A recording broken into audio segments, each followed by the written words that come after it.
what's up with Sean Baligian? What up, this is Joy Bell here on the Baligian and Bell Show. Make sure you check us out on the Woodward Sports Network.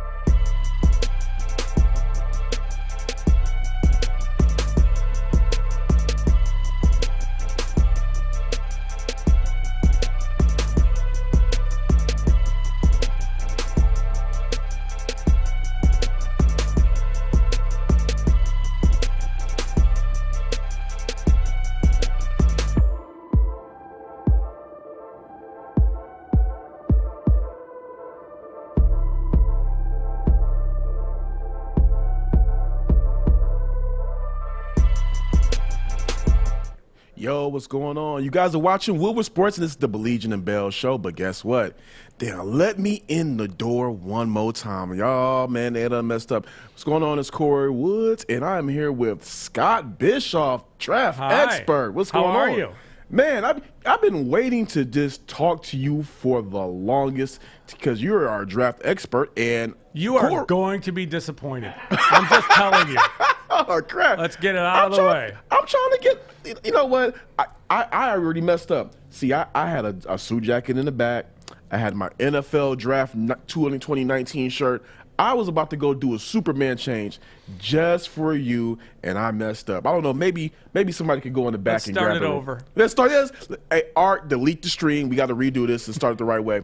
Hey, we're filling in for Baligian and Bell. They're out. So now you've seen the Woods and Father take over. Now we got the Woods and Bischoff take over. This is going to be a little different flavor, and got to talk some draft stuff. Yeah.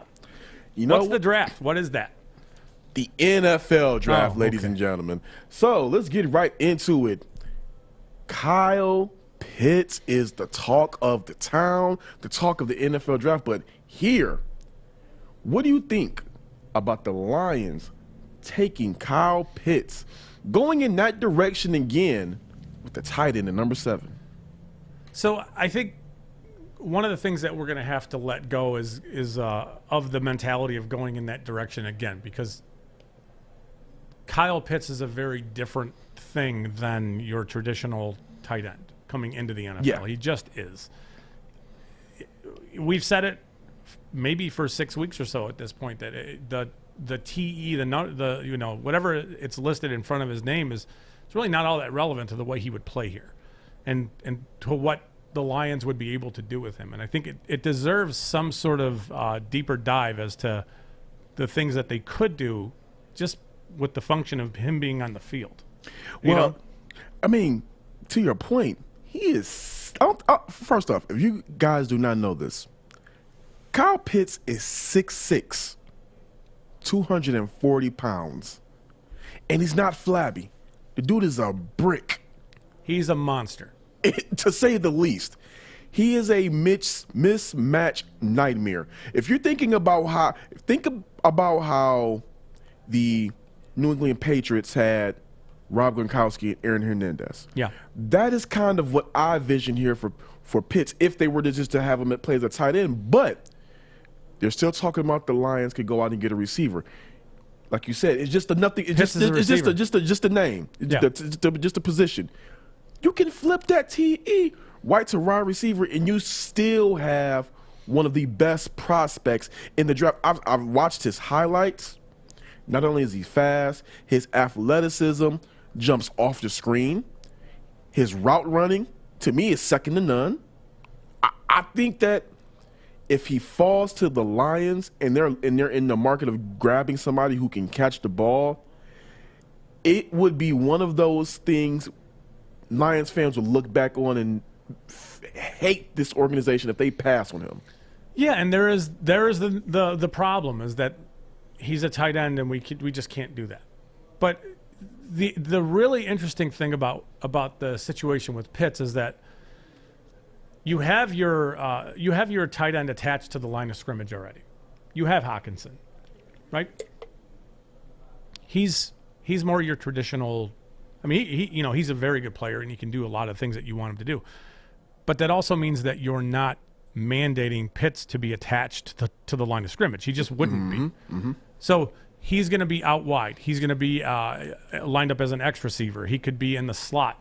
But it's more the things the Lions offense could do just with him being on the field. So we've talked about it a little bit, like Pitts and Hockenson in the huddle, right? And you break the huddle and you line everybody up out. You line everybody wide and you go 5 wide, and it looks like they're throwing, and the defense has to respond. And so whatever the defense does, the Lions are in a situation where they can exploit it. So if the defense responds to that by keeping their nickel package on the field, well, there's a bunch of small guys on the field. You could flex everything back inside and run. You can do that.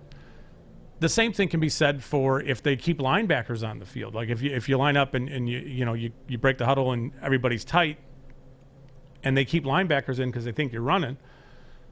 Okay, well, audible and flex everything out, and then you have mismatches all over the field. So that's something that Pitts can do just as a function of him being in the huddle on the field. Now you throw in the idea that when you do throw the ball to him, he is on the spectrum of somewhere between Mike Evans and Julio Jones. And I know that I can feel the eyes rolling. I can feel it. But just watch him. He is on that spectrum. Watch him against Alabama in the SEC championship up against Patrick Surtain, who's going to be maybe the first corner drafted, a top 15 pick. Yeah, he torched him. All of I've seen is that Surtain is going to be kind of like we talked about on the morning show, where Trevor Lawrence is locked in at number 1. It seems like every draft board has Patrick locked in at least at number 10. Yeah, in that range. I mean, I think he's being projected to go to Dallas, but J.C. Horn is also a very viable option there, and it's more. That's more of a matter of like both of them are premium ice cream. Mm-hmm. I always do the ice cream thing. I have issues with ice cream. I'm lactose intolerant, so I won't really capture the whole full of that. I will eat your share and we'll be good. Fine. But it's like, what kind of premium ice cream do you want? You know what I mean? Do you want the physical press guy, or do you want, and that's Horn with good size, or do you want a pretty much finished product coming out of Alabama who's going to play for you right away? Yeah. Kind of what do you want? So, yeah, but the point being that Pitts tore those guys up when he lined up against them, whether that's on the boundary. Now, Pitts would make plays on the boundary where he looked like when Trask, who's, didn't do him a lot of favors, would give him opportunities to make catches, whether it's contested catches or back shoulder throws. He was dominant. He just was. He's uncoverable. Over the middle of the field when he can separate on linebackers or safeties and run away from them. There's so many ways to look at Pitts and think he would open up parts and pieces of the Lions offense that no other player can. Now, saying that, I love Jaylen Waddle too. I think he would do similar things. It just wouldn't be as versatile as what Pitts could offer them. And while some will argue that you already have a tight end in-house, and that's a detriment to drafting Pitts, I would argue the very opposite. I would argue that Hawkinson's here, and he's your attached to the line of scrimmage tight end, where Pitts would then become kind of automatically off the line of scrimmage, which is where he needs to be anyway. And it allows them to play him like a receiving weapon. And as a receiving weapon, he is the premier player in this class for his size and the things that he does do well. And now I say that, I'm sorry. Oh, no, go ahead. No, go ahead. I say that as a person who, if they drafted Jaylen Waddle, I think, I haven't danced in about 30 years, but I think I might.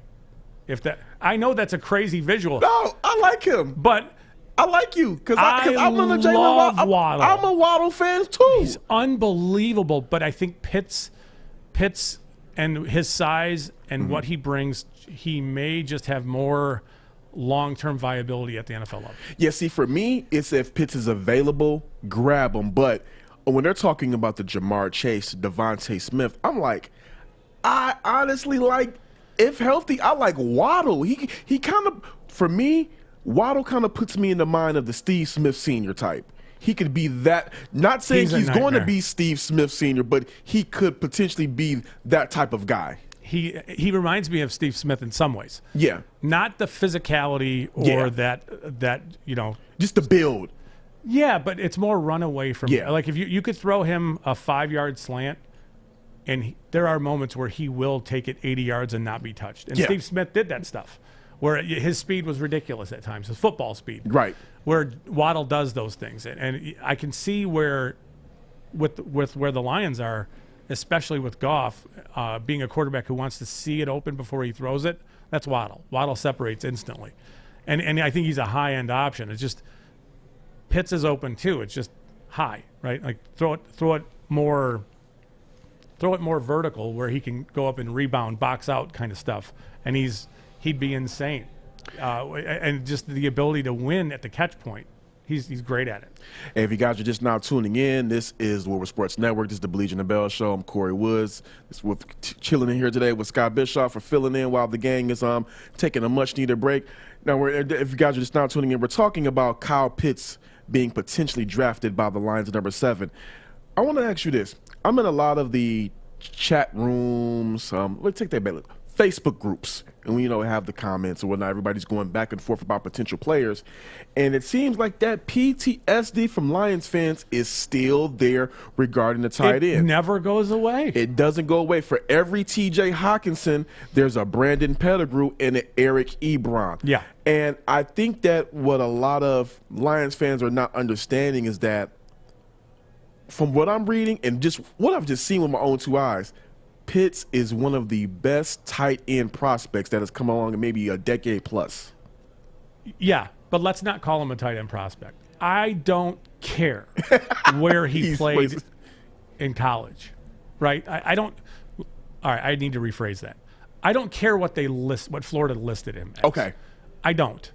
I see him lined up as an outside receiver a lot. I see him lined up as a slot receiver a lot. Yeah, he's in line sometimes, but it's a little bit like I've compared this in the past. Like Kyle Pitts is like you and I leaving here and going to buy like a high-end sports car. Okay. Like a Lamborghini, right? Awesome car. And then taking it home, and if you're going to play him in line as a blocker, it's like us taking that car home and putting a hitch on the back of it and pulling out tree roots. Right. Why would you do that? You just wouldn't. Why? You just don't do that. If you want to do that, you draft a pickup in round 5. Right? So that's what Pitts is. I don't care that they listed him as a tight end. It's more looking at what he's capable of doing and understanding how that would fit with where the Lions are with their personnel.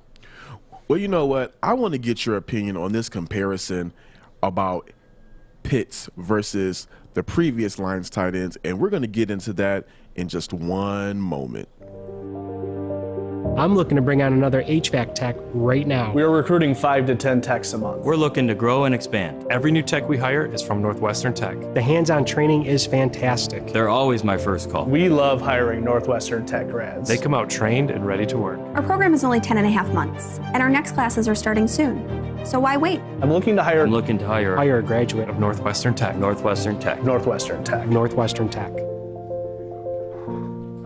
Grow Green, Michigan, the world's largest family-owned indoor garden center, buys in bulk and passes their savings on to you, the growers. You can score insane deals like bags of roots or original soil for just $10 and gallons of Fox Farm Big Bloom for just $40. Now, Grow Green has over 1,000 pallets of soil in stock from brands like Pro Mix, Fox Farm, Dairy Dew, Nectar of the Gods, and Because. All right, go where the pros actually go. Go to Grow Green on M36 in Whitmore Lake or online at growgreenmi.com. Mention Woodward Sports for a free t-shirt. Back to you, Kory. Hey, what's going on, guys?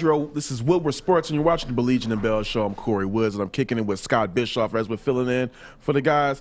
We're talking about the Lions in this number 7 pick, and we're talking about that PTSD from Lions fans and, tight ends. First off, there's PTSD just off the simple fact that they took Eric Ebron over Aaron Donald. That alone is and just a bunch of other guys, too. And a bunch of other guys, too. Yeah. Against a Eric Ebron or a Brandon Pettigrew, in your opinion, where does Pitts stack up against those two guys? Granted, he has not touched the NFL field yet, but as far as a prospect. As a prospect, I don't think it's remotely close coming into the NFL. I don't. Pettigrew was more a combo tight end, an inline type who was going to separate and be a safety valve type of player. He wasn't going to threaten vertical at all. Ebron was, if he got the right matchup, in the right scenario, he was. But he needed things to be right around him. Where with Pitts, he's again.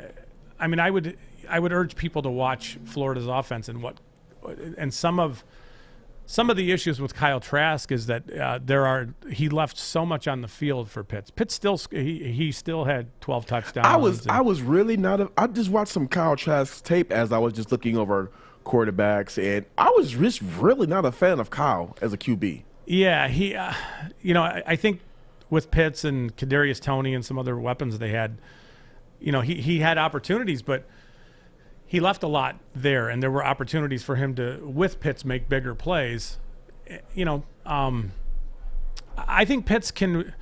So I don't think we should compare Pitts to Pettigrew at all. I think you can compare him to Ebron, but Ebron was not a player who could block, wanted to block, or was even remotely good at it. Mm-hmm. Where with Pitts, yeah, he's very linear. He's 6'6" and 240, and he looks very linear. But he gives you great effort as a blocker. It's just that I wouldn't ask him to do those kind of things. I would ask him to go run routes and beat defenders, right? Where Ebron was not doing that unless he got lined up on a linebacker or at times against a safety.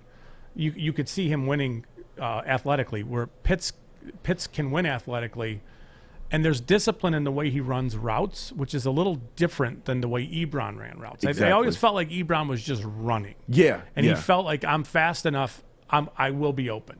Yeah, like I was just watching some highlights of Pitts, and it just seems like as a route runner, he looked like in the know. Like he's a dog. He's I mean, and he understands that he is. So there's a mentality. He's like an alpha, and there's a mentality. There's no insecurity about his game. There's no.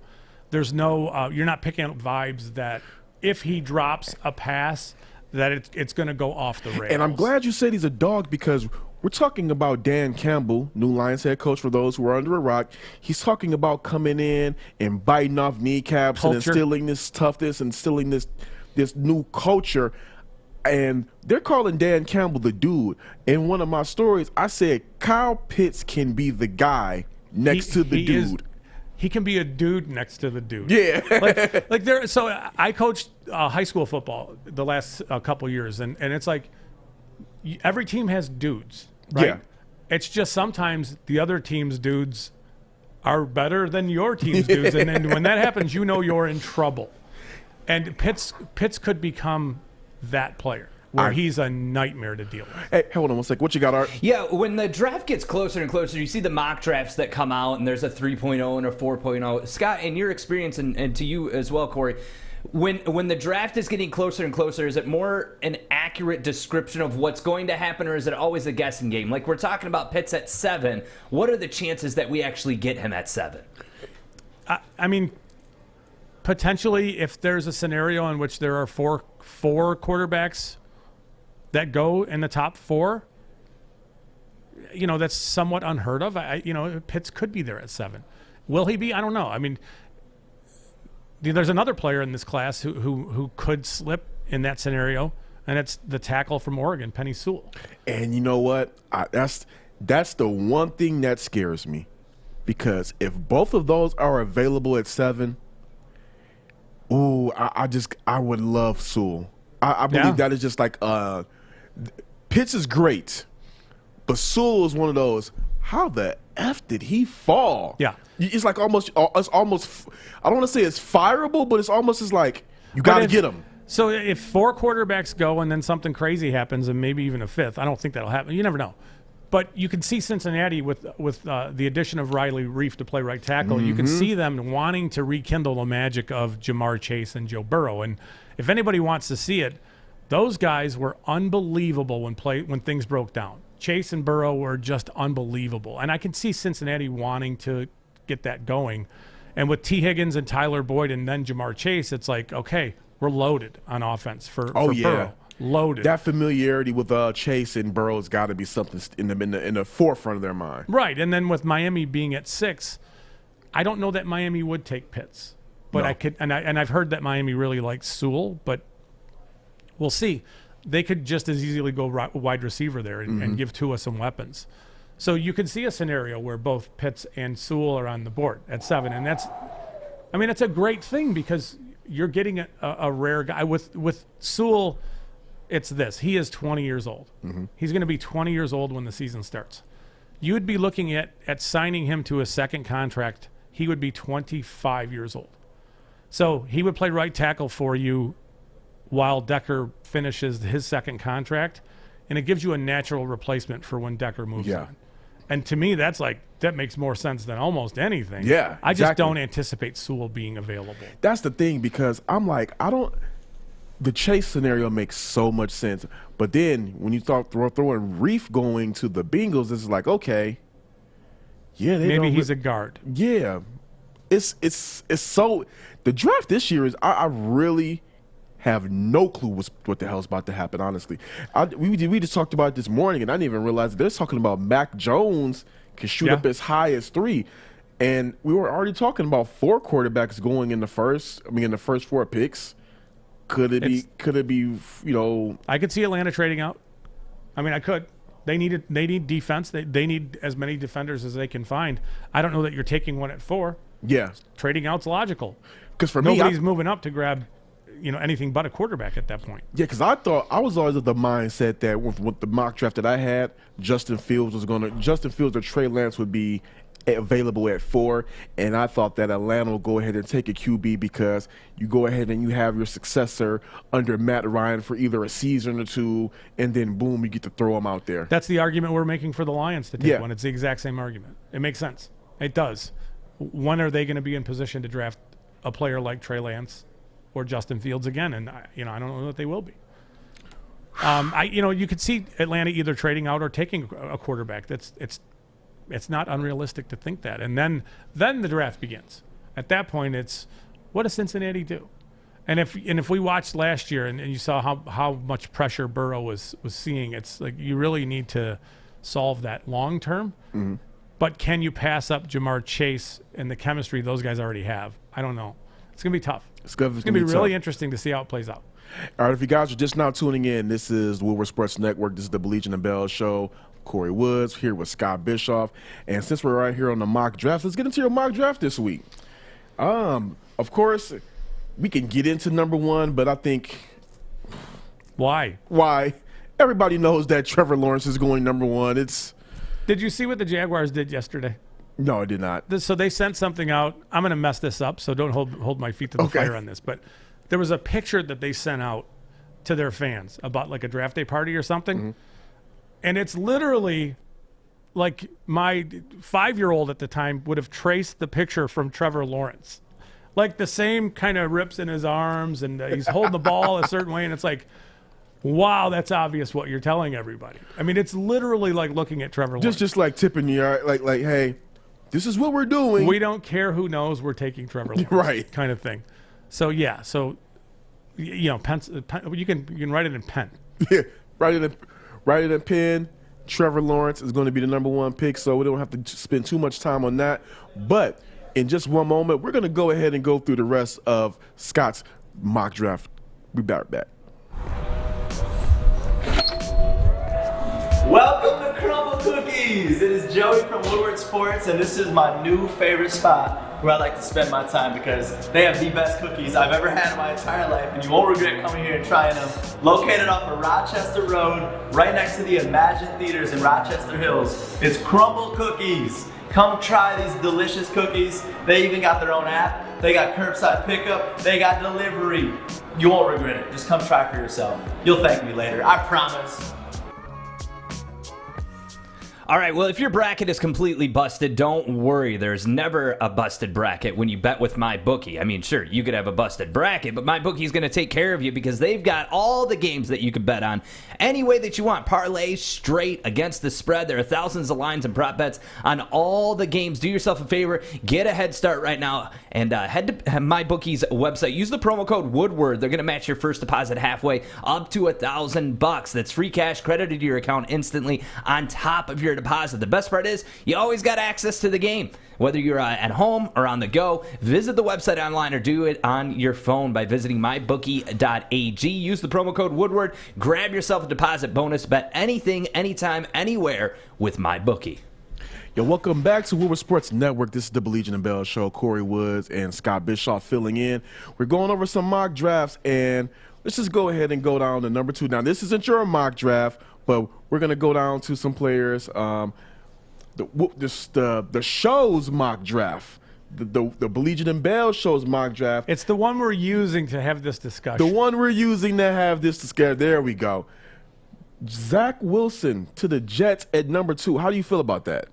I would love to be a Jets fan at this point. He does stuff outside the structure of a play that's rare. He does. Get into that, because you know what? I'm going to be honest.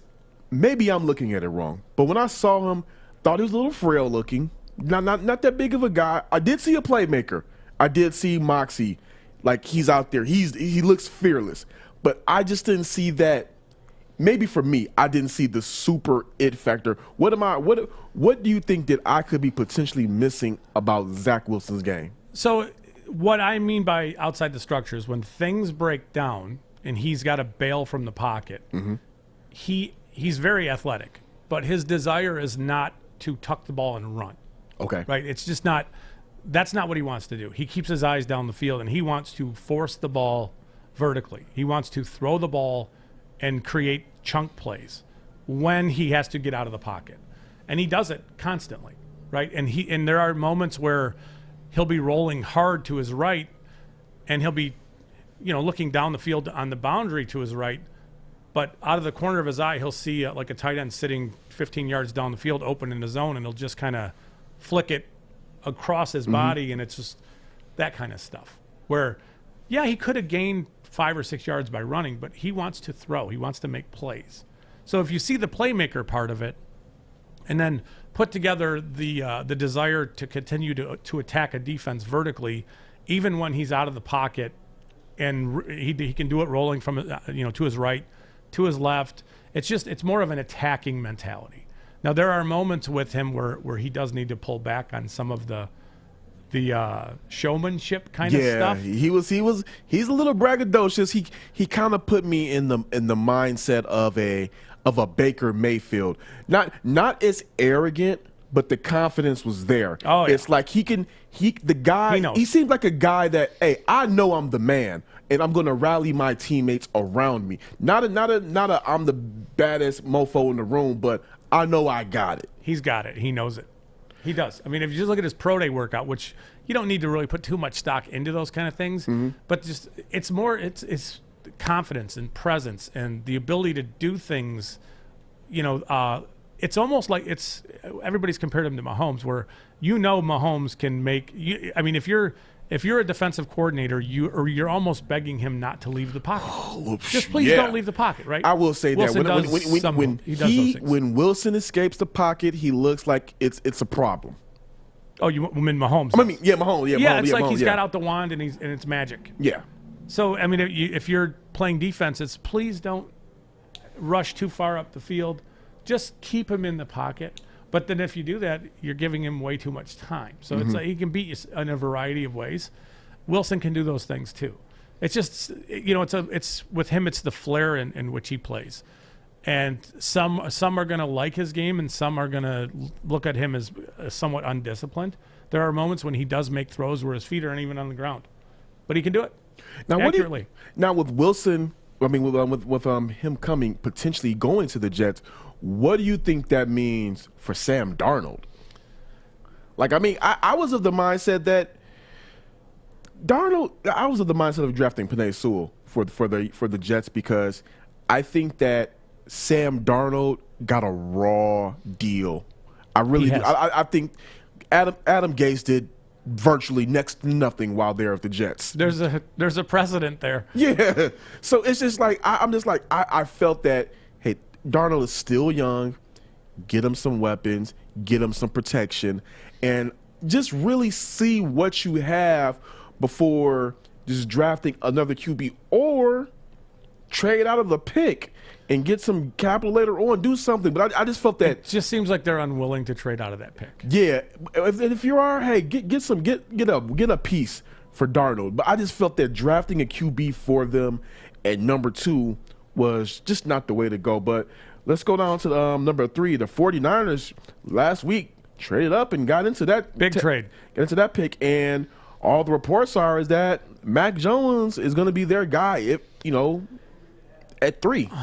I don't know. I'm personally am not a fan of that move, but I see why Mac Jones is a good QB, not a number 3rd overall though. Yeah, I mean, I'm with you. It's hard to see.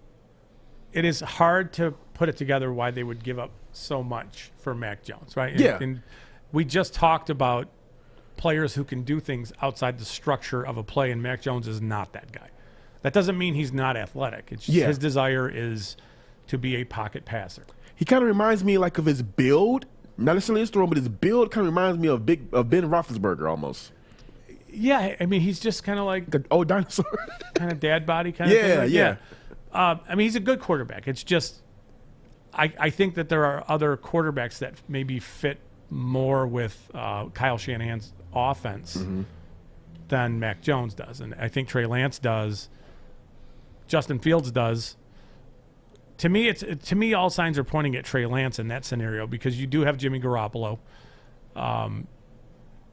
I think Lance would have to sit for a season behind Garoppolo, and then they would move on. Agreed. And that's a great scenario for Lance. But Lance does things at a very high level. I mean, he does. And with him, we're going to get into age again.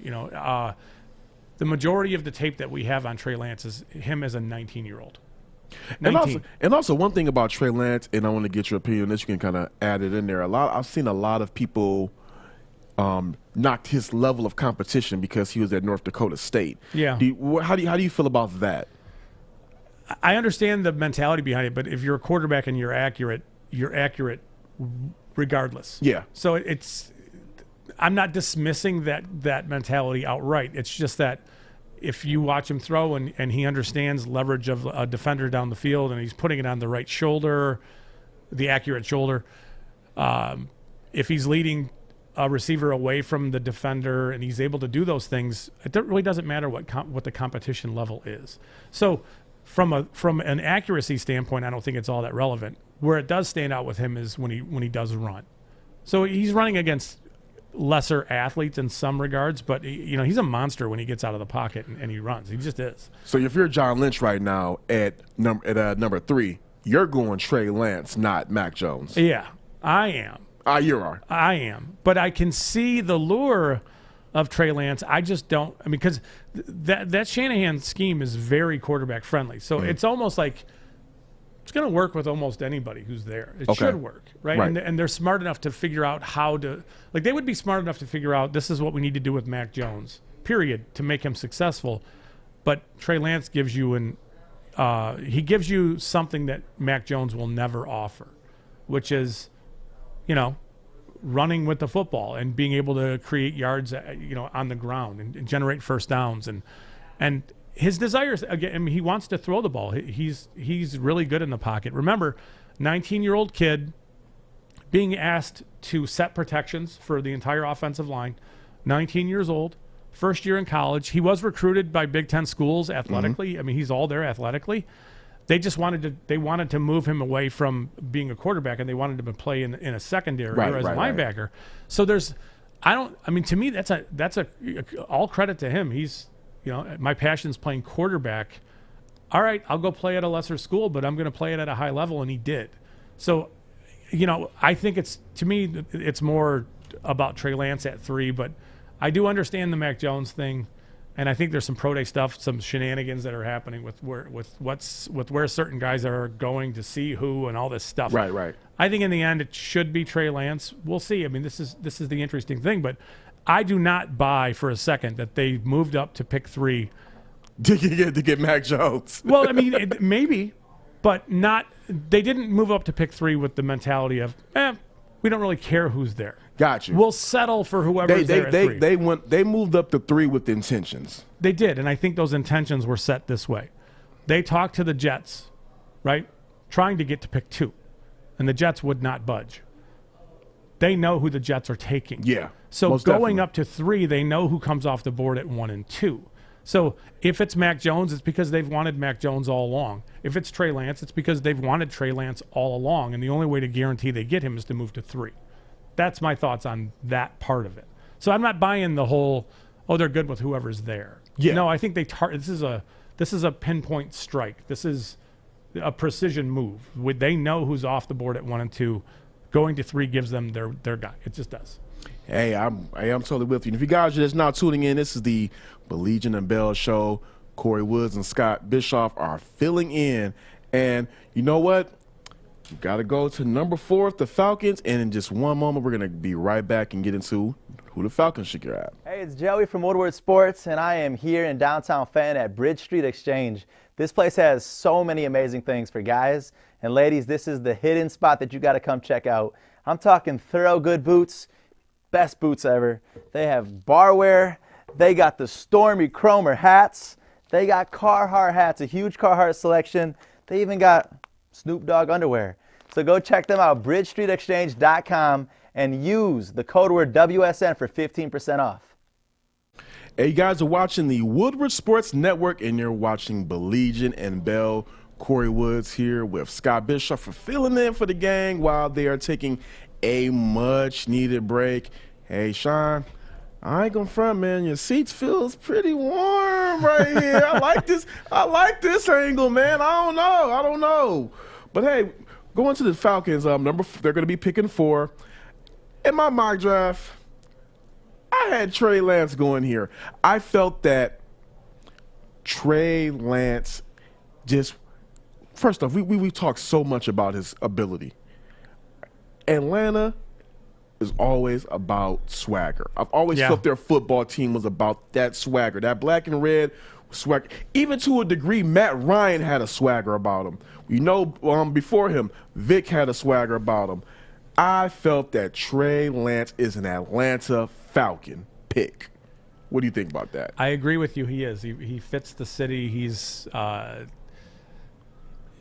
he's a cerebral guy. He's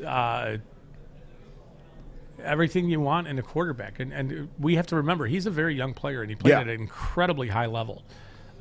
Yes, it's North Dakota State, but his freshman season was ridiculous. What do you think about the potential of, now first off, on the show's mock draft, they have Penei Sewell going there. But for me on my mock draft, I had him going at number 4. You have Trey Lance going to 3rd to the 49ers, correct? Yeah, I mean, for today in this moment, it might change. But for you, if you're the Falcons sitting at 4, who would you go with? So I mean, if they're stuck at 4, this is a perfectly fine pick. Yeah, I mean, he's a bookend left tackle. Okay, he's again a 20-year-old left tackle who will sign his second contract as a 25-year-old who will play for you. I mean, obviously, he has to pan out. He hasn't played yet in the NFL yet, but as a prospect, he's as good at left tackle as we've seen in a while. And we saw a group that were really good last year too. So you'd be looking at getting a player who you could potentially lock in for 9-10 years, and obviously this is best case scenario, but there's nothing wrong with doing that. It's an impact position. I mean, they're stuck with Matt Ryan for a little while. They restructured his deal. Lance, Lance, I think, is the smarter pick because anytime you can reset things by taking a quarterback, you should. And you know what? I don't even want to poo-poo all the way on Matt Ryan because, I mean, it's not like he's had a super regression as far as his production. He's still pretty consistent of numbers-wise, one of the better quarterbacks in the league. But I mean, starting this upcoming season, he's going to be 36. 36. They don't have a lot on defense. They have struggled in pass pro at times. So there's reasons that if they're sold and that Matt Ryan's going to go into the summer of his career, so to speak. You need to protect him. You need to keep him upright so he can do what he does. They do have weapons. They have Julio Jones. They have options there. It's just Are you looking to build for the future, or are you trying to make it work now? And that's kind of where I'm at with it, because it's as good as Matt Ryan is. I don't see him being that kind of guy like a Tom Brady, where he's going to be playing super late into his career at this high production level. I think those are just – I think the Tom Brady's are and how well he's playing at, 42, 43. Yeah, that's an anomaly. Yeah, yes. it's totally. That type of stuff just does not normally happen. And I'm just thinking like, hey, next draft Trey Lance, 2 years – Ryan's 38, 39, push him out the back door. You're learning from a Pro Bowler. You can push him out the front door. Push him out the front door. What you got, Art? Yeah, we got a YouTube comment from D-Town says, Trey Lance has only played 1 season against weak competition and has averaged only 18 passes a game. He is a high-risk player. What do you guys think on that? I mean, he's a prospect. In my opinion, he's not a guy. He's a project, not a prospect. He's a project. I don't think he's a guy you throw out there day one, but to sit back and learn from Matt Ryan for a couple of years, I think that he'll do him some wonders. So I think he's just as ready to play as any of these guys. I mean, he played – I know he had 1 season of football and he played 1 game this year, but the things that he was tasked to do are high-level things. Okay. I think the concept of him being raw by the function of where he went to school and perhaps – other things is flawed thinking. Yeah. If you're picking up what I'm putting down. Yeah. He's very polished as a player already. The things that they ask him to do are high-end things. So, yeah, I mean, he might not have thrown a ton of passes, but the stuff he did do is special stuff. But we're dismissing the things that he can do for your offense if we're only looking at what he does throwing the ball. Right. We're dismissing some of the bigger components of his game. All right, let's go ahead and go down to number 5, the Bengals with Sean Slater. Northwestern, what do you think about that? So that's a kind of a nod to they must protect Joe Burrow. Yeah. Period. That's it. That's really it in a nutshell, because that's, for me, I thought Penei Sewell was going to fall down that far potentially. But, yeah, I don't think we need to talk that much on that one. He moves his feet incredibly well. He does have shorter arms, so there's some concerns there. But I think that's – we could talk for a little bit about arm length and why it works as a measure or it doesn't.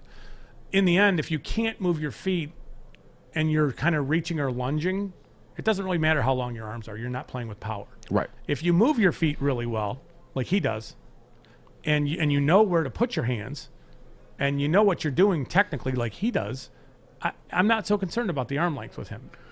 I think he would function at a high level. Real quick, before we go down to the Dolphins, do you think there's any chance, in your scenario where you talked about the Jamar Chase, do you think there's any chance they pass over a guy like Slater to grab a Chase? Oh, yeah. Yeah. Just because of the familiarity? Yeah, I do. I mean, it's when things broke down in 2019 with LSU, Burrow and Chase went off. There was obvious chemistry with those guys. There just is. They just, it clicks, right? I want to say Chase was, I don't know how many yards he was, but it was like 1,700 plus, 1,800 in that range. And he scored a bunch, and he had a ton of catches. And when things broke down, he and Burrow just connected. They just did. And it's almost impossible to ignore that. Like, just put it in perspective. If it were Lion fans and we had Joe Burrow and we were looking at his college teammate who he connected with at almost an unforeseen level, would we want them to pass on that player who would complete their offense from a passing game standpoint to take a tackle? Yeah. And the answer is, I think most of us would want the receiver, because it's more flashy and it just gives you more big plays and that kind of stuff. I understand the thinking with tackle, because from a football building standpoint, it makes sense. But Chase is a rare guy. He is. He and Burrow have shown chemistry. I mean, there's something there between those guys. So I can see that. I can. If you guys are just now tuning in, it's the Baligian and Bell Show. Kory Woods and Scott Bischoff, we're filling in, and we're going to come right back in a second. We're almost at the end of the top 10, and we're going to go into the Dolphins in just one moment. I mean, we're inside Grow Green right now, and they have everything. I'm talking, you got your active air fans, you got your big lights over there, big pots, little pots, and Joey, what are you doing right now? Get some sun. That's not what those lights are for. Feels nice. Go to Grow Green MI today to get all your growing needs and a tan. Yo, what's going on? This is the Woodward Sports Network, and you are watching the Baligian Bell Show. This is Kory Woods here with Scott Bischoff, and we're going through the top 10 picks in the show's mock draft. Not Bischoff's mock draft, not my mock draft. I just looked at this thing, and I'm not gonna give it away because, you know. But this mock draft is ridiculous. Carry on. Carry on. Hey, because we were talking about it, and he's like, hey, this is not my mock draft. Well, I get it. Off of hearing the explanation, I get it. There's a name missing. There's a name missing from the list. Okay, yeah. Wow. Yeah. That's a... But how? Hey, let's roll through it. Let's roll through it. Yeah. How? Okay, so number 6, Jaylen Waddle to the Dolphins on the show's mock draft. We talked about this. Jaylen Waddle and Tua have a connection. Yeah. They do. The Dolphins need Tua to work. So in this regard, you're drafting a player who you know has some chemistry. You've seen it. You would be drafting with Waddle the most explosive player in this draft. It is ridiculous to watch him run routes. Oh, and to just run by. I've just seen him. It seems like he scares defenders. Yeah, it's like his speed is. I mean, I've not played defense on football since high school, and that's a long time ago. But just looking at his speed on tape, I'm like, holy crap! How do you make a move? You can be the best corner, best free safety.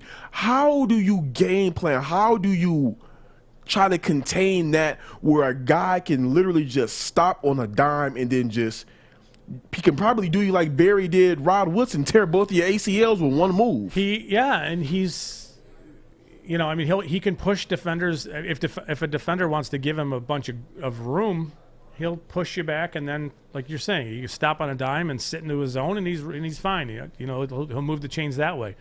But it's more if a defender makes the subtlest of mistakes with their feet or their hips, whatever it is, where he can leverage it, play's over. Yeah, he's that fast. Dolphins at 6. Is that who you got? Is that who you would take? In this mock draft, yeah. I mean, I'd be looking at Waddle, thinking he really does things for our offense that nobody else can. Now, they have a very athletic move tight end in Mike Gesicki, but he is not a inline type at all. So I don't want people to. Well, you just said the Lions should take Pitts. It's different. There are different needs for different teams. If the Dolphins took Pitts and made him a wide receiver, okay, cool. Right, but my fear with that is that the Dolphins would take Pitts and make him play in line a little bit. You know what's interesting? You said there's one name missing. I actually looked at it again, and it's actually 2 names missing. There might be more than 2. Yeah, it might be more than 2 names, but I just looked at like, wait a minute. Somebody else is off of this list that really should be in this top 10, but all right. Well, hey, let's go down to number 7. And on the Baligian and Bell mock draft, number 7, here we go. The Detroit Lions. Who'd they take? Jamar Chase, LSU. Okay, cool. He doesn't fit perfectly with Jared Goff, but it's hard to ignore the things that he does do well. There are some people think he's slow, which I just like, huh? It's more. So I think in some ways it's his speed is hidden in his physicality, in his desire to be. Like we mentioned before, the alpha, dog. Now, I have to preface this. I am not in any way comparing these 2 players. I'm just talking about of in-game speed. Jerry Rice was said to have some deceptive in-game speed. Football. If he has football speed, Yeah. you kind of see that with Chase. He has his football speed is. I think he's plenty fast enough. I mean, if you watch him, he runs away from SEC defenses when he wants to. But there's an element of his game where I don't so much want to run away from you. I want to run through you. Over you. I'm with that concept. Right. I mean, he is super physical as a blocker. He's that way too. He's great in the contested catch game. He's he plays bigger than he's listed. So there's a lot of physical components to his game, and there's some security with those physical components that he will work, and you don't get that same sense of security with Waddle, who's a little undersized at 5'10" and 180 pounds, or Devontae Smith, who's 6 foot and 170 pounds. These are really, especially Smith, he's very slight. He's like a high school point guard build, right? Right. Where with Chase, he's more physical. There's a lot of that in his game. But, you can watch him run away from an SEC defense. He does. He does it just fine. It's just, does he fit perfectly with Goff? No. I think he would have been great with Stafford as his quarterback. Because Stafford would have said, I'm going to let him make a play. Yeah. So Goff is going to have to learn to trust. And this is Goff's big thing, is he has to trust his receivers. Chase would have to earn Goff's trust. So it could be not rough early, but it could be slow going early on. Where with Waddle, or Smith for that matter, I think they instantly earn his trust because they're instantly open. Yeah. Where Chase wants to get vertical down the field and then contested catch, physical, And throwing that kind of ball is not Goff's game. It's not necessarily the way he wants to play. Yeah. So, if you're taking Chase, he's a great football player, phenomenal prospect, just not a perfect fit with what the Lions have right now. Understood. I'm with you on there. Number 8. I don't think he falls that far, but number 8, Justin Fields to the Carolina Panthers. It's a quarterback. They need a quarterback. I mean, it's a smart pick. They need a quarterback. I don't think that Fields falls as far as 8. I'm honestly of the mindset that if Fields were available at 8, I will be hoping that the Lions have made a trade. I was just going to mind melt.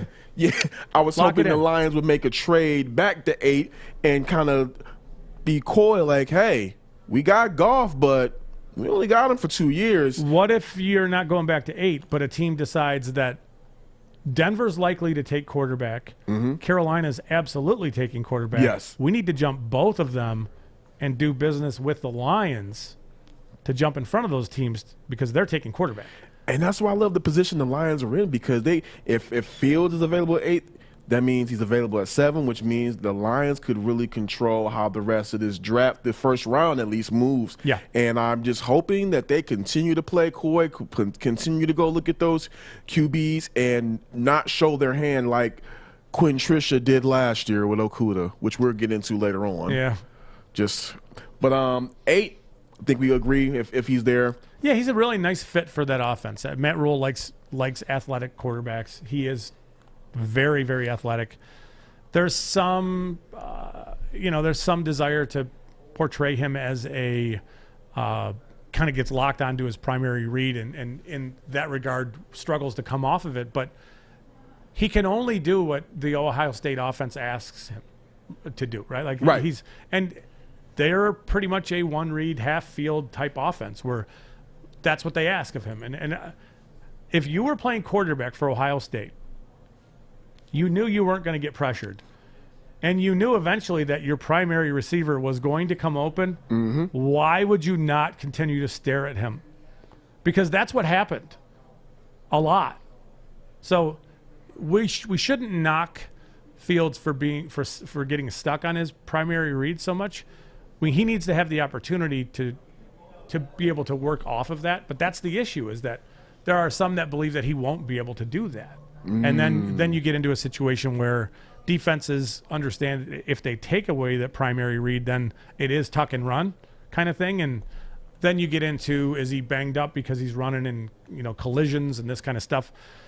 So that's the decision making process behind what he is as a quarterback. And I think Matt Rule can make him work, and they have weapons in that offense. I'm intrigued. I would be intrigued to see him there.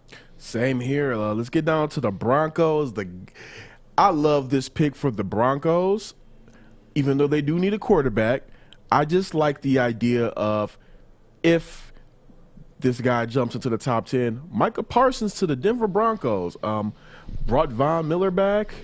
That would be a great mentor for him.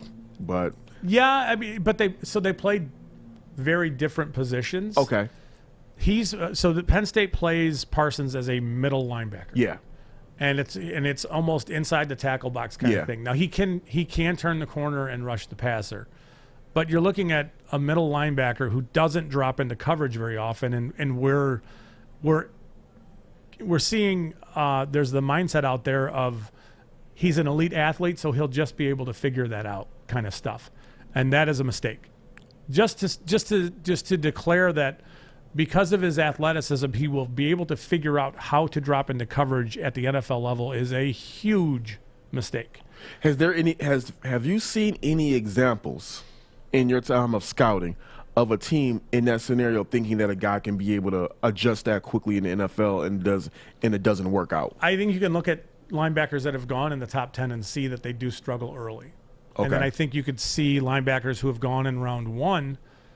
Jared Davis is an example of this, who very aggressive. We've all seen it. And I mean, he hits you like no tomorrow. He does. He's super physical. He wants to attack. So does Parsons. But in being so, and with so much desire to come forward and attack, there are moments where he'll get out of his gap. He'll be unsound in his discipline, right? Or teams will take advantage of that kind of thing, where Parsons does those things too. You can see it. Now, Parsons is a rare athlete, where Davis was a very good athlete. So there's a little difference there. But you can see some of the same stuff. Like with Parsons, he'll get into the wrong area of the field and then get up the field, and the run will go right behind where he should have been disciplined and just holding his gap. So you can see that kind of stuff, right? But with him in the end, he's a 2-down linebacker who can give you some stuff coming off the edge as a pass rusher, but he's not a player you're dropping into coverage and being comfortable with right now. He's just not. Now, Parsons does come with some red flags. He comes with some baggage, and that's a big thing, some off the field hazing practices with the younger players. He's not going to be able to get away with that in the NFL. No, and he's going to have to put somebody at ease with what happened there. My guess is they're going the distance, trying to make teams comfortable, but there's some off the field with him that's alarming. Do you think that his talent? There are some times, and we've seen it in NFL, not even just NFL, all sports, where a guy has such superior talent that a team is able to deal with their off-the-field transgressions or their in-locker room BS. Do you see that Parsons is that type of guy that's worth taking a flyer on that high? You said the word flyer, and you're in the top 10 of a draft. Are you really taking a flyer? Not at all. You shouldn't be. But if you're telling me that they were going to move him away from the linebacker spot and make him an edge player and ask him to pressure the quarterback, okay. I mean, he's built that way. He's an insane athlete. But for what he is as a prospect, he's a Mike backer who gives you some third down stuff as a blitzer, but not in coverage. And if you're telling me you're going to draft him and play him and drop him into coverage, that's asking for trouble. That is asking for problems that you really don't need. All right, if you guys just now tuning in, this is the Woodward Sports Network. This is Baligian and Bell. Kory Woods and Scott Bischoff are filling in. We're going to round out the Baligian and Bell show's top 10 draft with the Cowboys drafting Patrick Surtain at number 10. How do you feel about that? I think it makes a lot of sense for where they are. Yeah. He is very finished, just like most Alabama guys. They're finished coming into the NFL. He'll play at a high level. We talked about it earlier. J.C. Horn from South Carolina could be in this mix, but I think corner safety is right in the range of what the Cowboys need. I've heard that they really like they're interested in linebackers too. So in that mentality, you could see a player like Owusu-Koramoah from Notre Dame because he's versatile and can do a bunch of different things. But for the sake of this, it seems like the right position, and it's a very good player. So it's cool. Even though this is the show's mock draft, you just talked about there, and it could be also in the market for a linebacker. Do you think that at the same time they might look at a Parsons if he's on the board, or even then they'll still look at Surtain? That feels like a Jerry kind of a pick. Yeah, it really does. Yeah. So I could see it potentially being that kind of a pick, but you have Jalen Smith and Leighton Vander Esch, and Owusu Koromoa might be a little more versatile for what they're looking for, but in that at pick 10, it's going to be something like what we talked about. Well, hey guys, that was right. That was the Baligian and Bell Show's mock draft. If you guys agree or disagree, let me go ahead and go through the whole list again. Number 1, they have Trevor Lawrence to the Jacksonville Jaguars. Set 2, Zach Wilson to the New York Jets. 3, Mac Jones to the 49ers. Penei Sewell to the Falcons. Rashawn Slater to the Bengals at 5. Jaylen Waddle to the Dolphins at 6. Jamar Chase to your Detroit Lions at number 7. Justin Fields to the Panthers at 8. Micah Parsons to the Broncos at 9. And Patrick Surtain to the Cowboys at 10. Who's missing? Trey Lance and Kyle Pitts are not in this draft. It up. I honestly want to just throw this away and give it to Kobe in the trash can. But you know what? I'm not going to do it right now, but I might do it when we come back in 1 second, because we're going to talk about the Lions shaking up the table in just 1 second.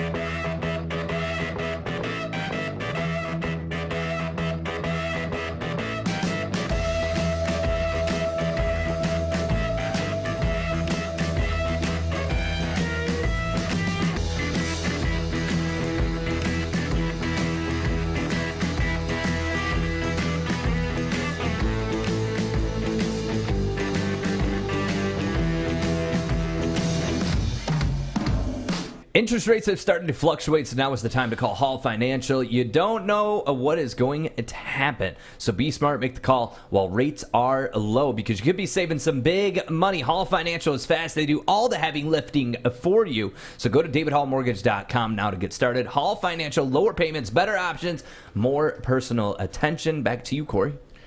Oh man, I almost got tongue-tied and called. You good? I'm good. I was thinking about something and then it hurt me. But no, welcome back. This is the Hoover Sports Network. This is the Baligian and Bell Show. Kory Woods here with Scott Bischoff. Oh, man, this is a fun day. This is such a fun day. But, man, last week, all the shows went off. Then a huge trade came down. Several trades came down.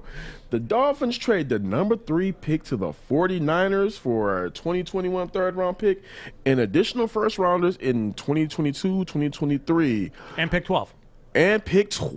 They moved back. Wow. What do you think about that one? I mean, that first off, I want to get your thoughts on the trade, and then I'm gonna ask you a quick follow-up on that. Okay, so that trade, I feel like it's really a good move for both teams. The Bengals. The Dolphins have picked up a lot of capital to move down to 12, but then to go back up to 6 and to keep some of that capital and to maybe likely get the player that they would have chosen at 3 anyway just seems like, okay. Like somebody gamed the system, and you know what I'm saying? It's like were they getting a Sonny Weaver on? Yeah, draft day. Come on, man! And it sounds like those things were in talks for a long time, but it just feels like the Dolphins end up moving back 3 spots, pick up an extra first-round pick and an extra third-round pick kind of thing, and are going to get likely who they would have taken at 3. I mean, maybe not, but you're getting a premier player at 6. It just seems like it's a very smart move to continue to pick up future firsts, because it gives you such flexibility to do really important things for your roster. Now, there's going to come a point in time when all those first round picks are going to come due, and they're going to have to pay them all. So they need to make some of them work. So and in this one, obviously we saw the 49ers come to 3, and we've talked about that. We know that there's a there is a specific target at 3 that they're going for. Yeah. But I think you could say the same thing about the Dolphins. There's a reason they jumped in front of the Lions at 7 to come up to 6, right? And is it for a receiver for Tua kind of thing? And are they in the mentality that they think Chase might go to the Bengals at 5, and they prefer one of the Alabama guys over the other one so much so that they wanted to jump in front of Detroit because they worried that Detroit might take that player? That's a reasonable thought process. But they have been connected to Penny Sewell. They have. And you could see the scenario exist where if Jaylen Waddle's available, bang the table before him. But if Sewell happens to be there, So that's kind of where that is. And that's kind of what I want to get into, because this affects the Lions and how they move. Yeah. And what do you think that with the way this is now planned out, which direction do you honestly see the Lions going to? Who do you think falls to them at number 7 now with this trade? I do now think that Pitts will be on the board when they pick it. Okay. I do, because it'll surprise me if the Dolphins take him at 6 because of the fit and finish of what their offense already is. It will surprise me if they take him at 6. I would be floored if the Bengals took Pitts. Yeah, me too. I would. Especially with everything else they need. To me, it's if you're not taking Jamar Chase, it's because you took an offensive tackle. Okay. Period. Yeah. That's just the way I'm thinking about it. I could be wrong. It's it's the draft, and we're wrong a lot. But they need to protect Burrow.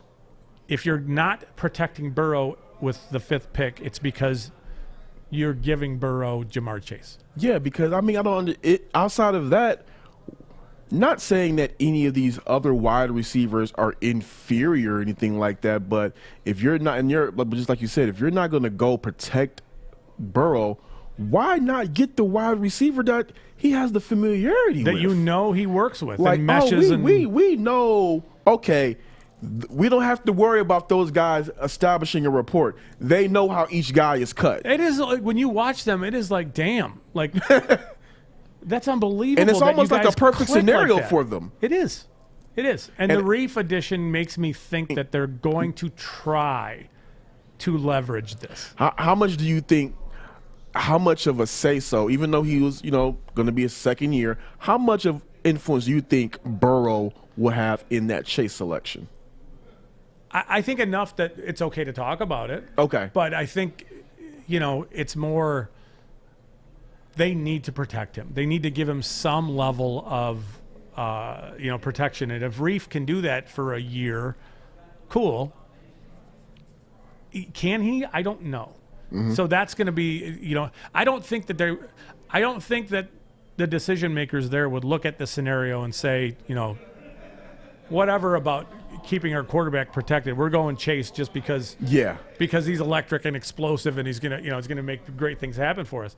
I think that they will consider the tackle position. It's just, do you have enough to hold you over to get you Jamar Chase? Because Chase is special. With Burrow, he was ridiculous. And I'm serious. Go back and watch 2019 film of LSU's offense, and there are moments where it's just like, it's unfair. Yeah. It really is. It's like Chase is ridiculous. But they also had Justin Jefferson and Terrace Marshall, and they had, but they were Chase loaded. was they ridiculous. Were loaded. They were. But Burrow and Chase had it going on all the time. And, to rekindle that at the NFL level might make Burrow really effective if you could get by for a year with, protecting him with Riley Reef as your right tackle. Is that a feasible option? I don't know. What do you think in this, sticking with this mock draft and these trades, what do you think is going to be, which team do you think, I should say, is going to shock everybody and go rogue? Oh, just off of your own personal mock draft that New you've England done. could? Okay. They could. The Washington Redskins, I think we should be circling that 19th pick as somewhere that they're going to move up. I think I've bungled what I just said. The Redskins are a team we should all be looking at as a team that might trade up in round 1.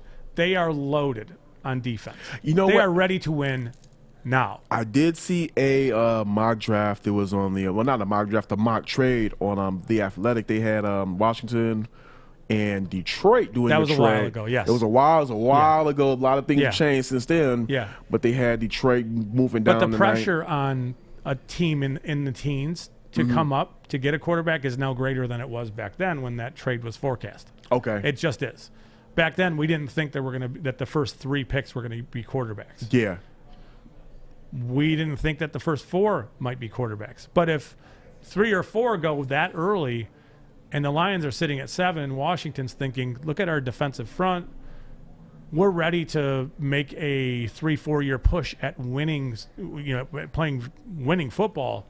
And in order to really make that happen long term, we need to pay a rookie quarterback on a rookie deal, right?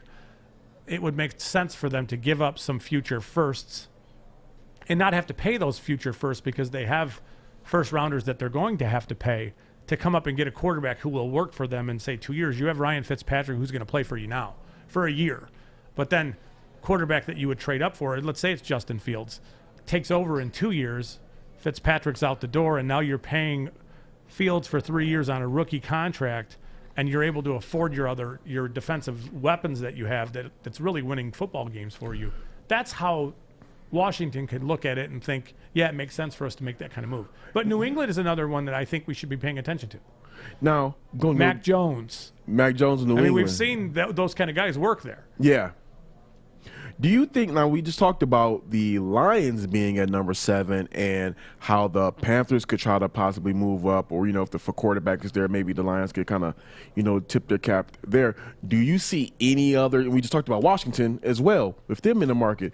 Do you think with any quarterback, any of the top prospect quarterbacks available at number 7, do you think anybody tries to trade up and do business with the Lions outside of the Panthers and Washington? Yeah, because if Denver wants a quarterback, don't they have to jump Carolina? Yeah. Where do they have to jump them to? Gotta jump. They got to come to 7. But do you realistically think they'll give up those future assets to get them? I think Washington would be for the mentality of, and this is I think where the Lions will be in a few years.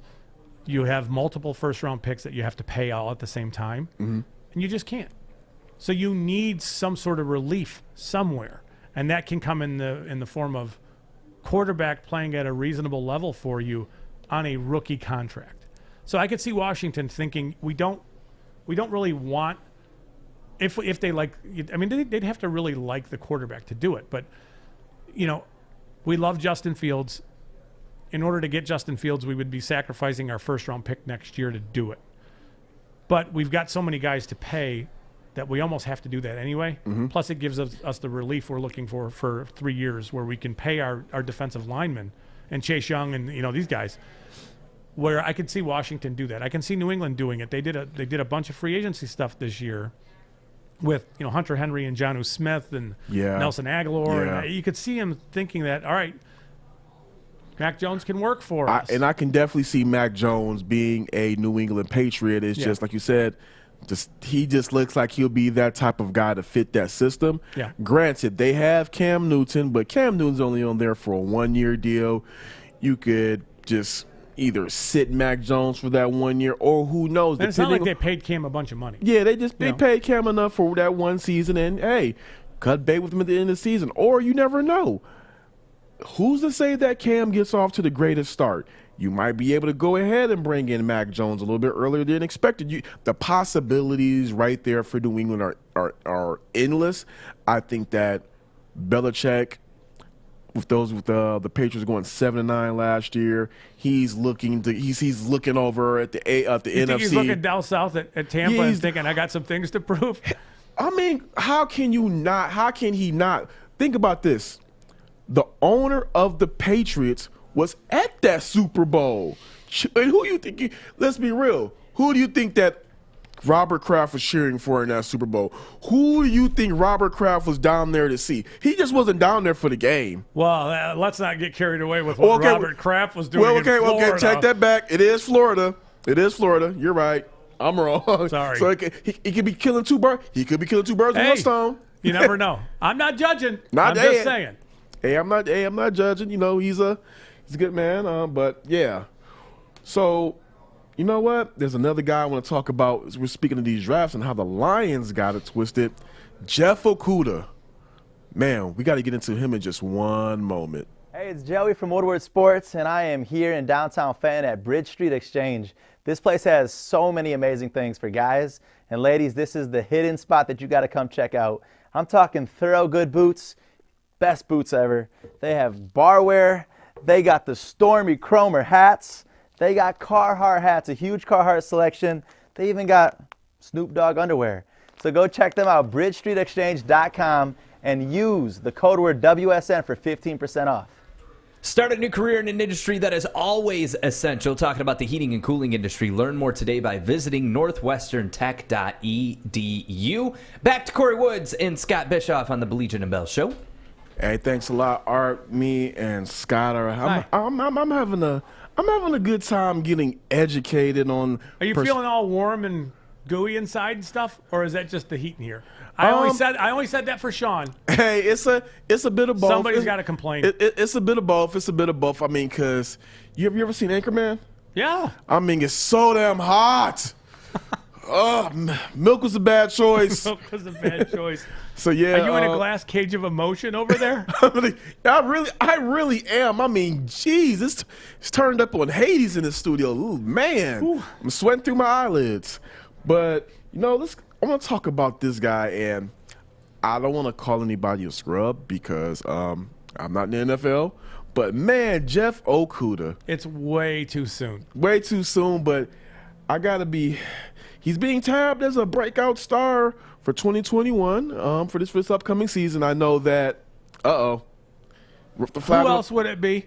Hey, who else would it be? I'm sorry, but the previous group of decision makers have left them in a situation where there really is nobody else. Sorry, Bob and Matt, but I mean, not who else sorry. Could it be? Seriously, who else? I mean, I did not. As I always is it Jelani Tavai? Oh, I mean, I feel that that's like a little condescending to talk that way about an NFL player. And I don't, you know what I'm saying? Yeah, I know what you mean. I mean, there's only one logical choice for a breakout candidate, and it has to be a player who was drafted, who was coveted in the draft by the Lions, who they made very clear that they did not want to even consider moving off of him in the draft, and who really floundered as a rookie. Now, I think you could say that a lot of that was the way they played him. I think it's 90% of it. Okay, so this group, the new group, guys who have played, understand what they need to do to put players in a position to be successful, can get him turned around and pointed in a good direction. And if that happens, he is your breakout player. I like the addition of Aaron Glenn as the defensive coordinator. I like the job that he did with New Orleans in their secondary. The work he did with Marshawn Lattimore was phenomenal. I also like the fact that they brought Aubrey Pleasant over from the Rams. I feel that he will be great. I think that the guys that Okudah will now be learning from will put him in a better position to succeed because Okudah could not help where he was drafted at. No, Let's say neither could Eric Ebron. Yeah, can't fault it. I think that for fans, let's say Okudah was taken where we're projecting Patrick Surtain to go. Yeah. I think his rookie year would have been easier to digest. Sure. Of floundering. Because, like, okay, give him another year, you know, then get off to the start that you would hope. Because the thing about it is, when you're drafting, and I know I sound like a broken record on this station, but it just has to be said. When you're drafting a cornerback at number 3, you're telling me that guy is Deion Sanders or Charles Woodson. Yeah, but you also had you had no offseason last year. Yeah. He was thrown to the wolves in a scheme that was not at all good for him. And I just don't know. I mean, there's nowhere for him to go but up. Mm-hmm. So, he should be their breakout candidate. I'm just of the mindset, and I want to get your opinion on this. And I don't agree with this at all. I'm just going off of what everybody else says. Matt Patricia was supposed to be this defensive defensive guru. He was supposed to be the be-all, end-all when it comes to knowing defense. He's the one who called the greatest Super Bowl defensive play in Super Bowl history. And you get a guy like Jeff Okudah, coveted in college. Yeah, talent great is prospect. Talent is off the chart. And he comes here and he flounders so badly. How does that happen? Well, I think it's, I mean, at this point in time, it's, it's beating a dead horse talking about scheme, right? Like, yes, it really is. But let's beat that horse a little bit. The press cover stuff, the not giving him help over the top stuff. He's a rookie. He's a young player. Is he going to struggle at times? Yeah. But you're really crushing him by asking him to play the way he played and not giving him any help at all. You know what I thought was really telling was when Aaron Glenn and Aubrey Pleasant brought over. What was really telling was Okudah's reaction on Twitter. It was all like smiles. He's happy. Maybe he knew it too. I am not in a scheme that really suits me. And if you listen to Campbell, I mean, Campbell has said that they've looked at film and it to them looked like the Lions defenders really didn't know what they were supposed to do at times. Well, you know what? To that point, Aaron Glenn, new defensive coordinator for those who do not know, he said that his introductory press conference, he said that it looked like they lacked confidence out there. Yeah. And I can see it. Yeah. I mean, it's like you said, what the hell are we doing? So rookie player who's lacking confidence and knows he's not being helped and being asked to do specific things, is going to struggle. Okay, help him out. Maybe instead of playing the press man stuff so much, drop into some zone where he can use his athleticism. So, I mean, when you're so some of this is like Michigan football driven stuff. It drives me nuts. The Don Brown stuff. Okay, we're playing against Ohio State and JT Barrett, who likes to run, and we're going to play press coverage everywhere on the field, and we don't care that the quarterback likes to run. We're going to have our defenders, our defensive backs, turn their back on the quarterback and run down the field with Ohio State's receivers, which does what? It opens up huge parts of the field for the quarterback to run into, and we're never going to adjust out of that. That kind of stuff. So at the NFL level, if you're asking a player to turn his back on the quarterback and stay with really good route runners and not give him safety help over the top or anything really, you're asking him to fail. Maybe get out of some of that stuff. They did in moments, but not a lot. Yeah, I'm just of the mindset that Patricia was just in over his head. He had no idea what he was doing. He had no idea. He had no business being an NFL head coach. Is it possible that he just didn't have a lot of buy-in either? I think you know what? He did not have a lot of buy-in. I agree, but that's his fault. Sure. That is totally his fault because he came in here like the smartest guy in the room. You can't come in. First off, some of that. Okay, let me preface my words correctly. I think great players, can respond well to hard coaching. Yeah. I think we see that with Bill Belichick. Players can respond well to hard coaching. I don't think players respond well. I don't think anybody responds well to being disrespected as a man. No, but there's also the component of seeing through him. They saw through his BS early as fraudulent. Like all this facade is fake. Belichick won these Super Bowls. You were kind of riding the coattails kind of stuff, right? And also too, it does not help. And at least from what I saw, I think some of the numbers do back this up. At least about a couple of seasons, not every season, but when Patricia left, Patriots defense got better. Yeah. And it's not like the Patriots defense was great to begin with. Yeah. So yeah, it's just the whole thing's confusing about what their defense looked like in the end. And I know that they didn't have a lot of pieces either. I mean, you didn't have much pass rush coming from the interior. Trey Flowers was out. I mean, if you knew going in that Romeo Okwara was gonna have the season he had and lead your team in sacks to the point where you needed to re-sign him and turn into a really good player, you would think, well, things didn't go real well around him. Julian Okwara never really stepped up as a rookie, but as a third-round pick, expecting that was a little unrealistic. Yeah. But they didn't have much talent, so then it 100% became about how do you deploy what you do have that gives you the best chance to win, and Patricia just never seemed to be able to get out of his own way there. That's just my opinion. I think that's the opinion. I think it's safe to say that's the opinion of many. He just couldn't get out of his own way, including the players who were here. And I said this to Terry Foster the other day. I've never seen we see guys be kind of coy about like what went on with their old coach, the old team. I'm past that. I'm on. Not some of these guys. I have never, or you know what? To add on to that, we'll hear players off camera, off social media, say I didn't like that guy. Da, da, da, da, da.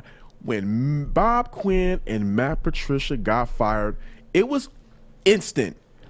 All of those former players openly disrespected them. I don't want to say it's disrespected. All those players openly voiced their critique about Matt Patricia, like, hey, kind of like, that's what you get. Ha, ha, ha. Yeah. And for some of those guys, like Darius Slay moving on and Quandre Diggs getting traded, and, I'm just here. Some of the stuff that Patricia had said, like, apparently to Slay, he told him to stop slobbing another man. I'm sorry, coach, you said that to me, I'm whooping your ass. That is it's one thing to be like, hey man, stop kissing his ass. That's different. Yeah. What you said is, yo, here's a line, your ass just jumped over it. So that's the facade. The the fraudulent sort of, I can't believe you just said this to me. Yeah. This guy's what? You didn't play. You know what I mean? Like, that's what's promising about where we are right now with this Lions group is all these guys have played. They know what it takes. They know. I'm positive that every one of the coaches on this staff has been put in a position to fail. Yeah. Absolutely, they have. And they understand what that's like. And how shitty it is to be put in a position to go out on TV in front of whatever, how many thousands of people, and fail because your coach is making that happen. That's what gives me hope that it's going to be different. You know what? Also, too, and this is kind of like a different subject, but for me, it's almost the reason why I think a Kenny Golladay left, a Marvin Jones ready to leave, a Matt Stafford ready to leave.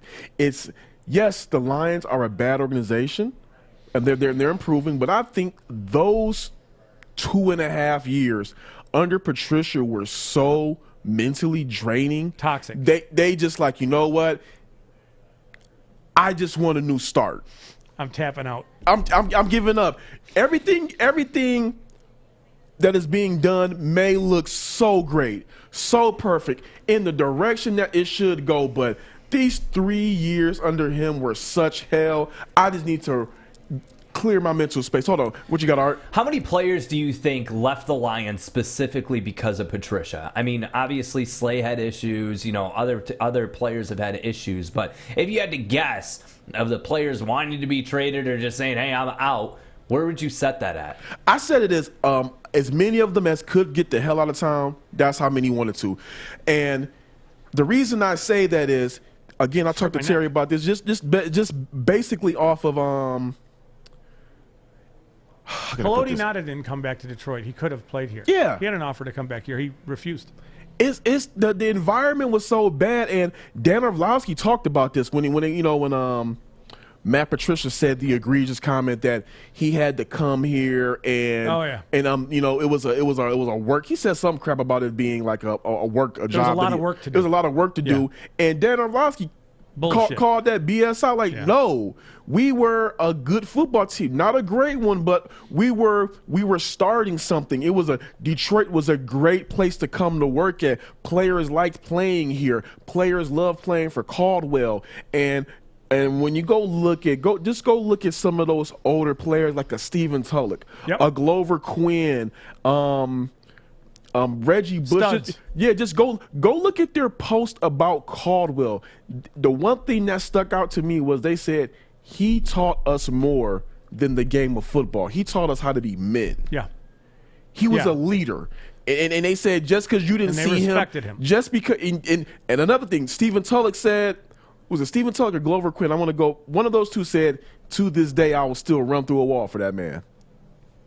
And they got rid of a leader. They did, and then they brought in a person who stripped it all down for spare parts and shipped people off who they didn't like in the locker room talking to the media and personalities, and so they just kind of wanted to make it, as vanilla as possible. Yeah. So to Art's point, it was just that I feel that they definitely, the players definitely dipped out of here because the culture that was improving in Detroit, and it was going up.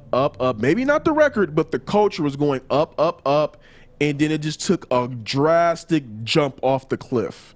Yeah. And I want to get into where you think Jeff Okudah is going to do this season. Like, I want to get into that in just 1 second. We'll be right back. You don't fumble the ball at work. Hey, Joyke Bell, Sean Baligian. See you guys next weekend.